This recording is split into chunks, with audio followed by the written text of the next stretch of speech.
சகோதர சகோதரிகளை, இன்று இரவு நேர தேவனுடைய வார்த்தை ஏசாயா 66 அதிகாரம் 2 என்னுடைய கரம் இவைகளெல்லாம் சிருஷ்டித்ததினால் இவைகளெல்லாம் உண்டாயின என்று கர்த்தர் சொல்கிறார். ஆனாலும் சிறுமைப்பட்டு ஆவியில் நொறுங்குண்டு என் வசனத்துக்கு நடுங்குகிறவனே நோக்கி பார்ப்பேன். இந்த வசனத்தை கேட்டுக்கொண்டிருக்கிற தேவ ஜனங்களே, கர்த்தருடைய வசனம் கருக்குள்ள பட்டயம்.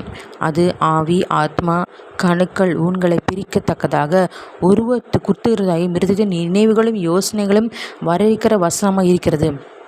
ஆகிய வசனம், கட்டளை, பிரமாணம் யாவற்றையும் கை கொண்டு அதன்படி நடக்கிறவன கர்த்தர் நோக்கி பார்க்கிறார்.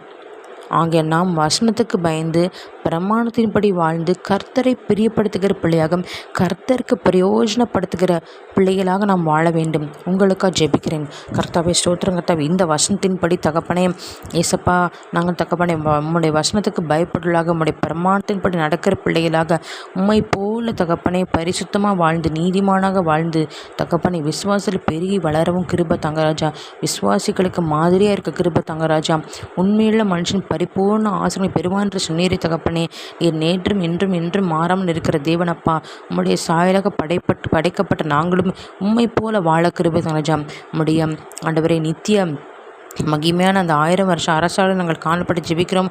உடைய ரகசிய வருகைப்பை நாங்கள் எல்லோரும் எடுத்துக்கொள்ளப்பட எங்களுக்கு கிருப தங்கராஜா. எங்கள் ஒவ்வொருத்தருக்கும் கிருப கிருப கிருப பாராட்டுங்கப்பா. சோத்திரம் சோத்திரம் சோத்திரம். மீட்பெரும் இரட்சகமாக்கிற இயேசு கிறிஸ்துவின் இன்ப நாமத்தில் ஜெபிக்கிறேன் என் ஜீவன் நல்ல பிதாவே. ஆமென்.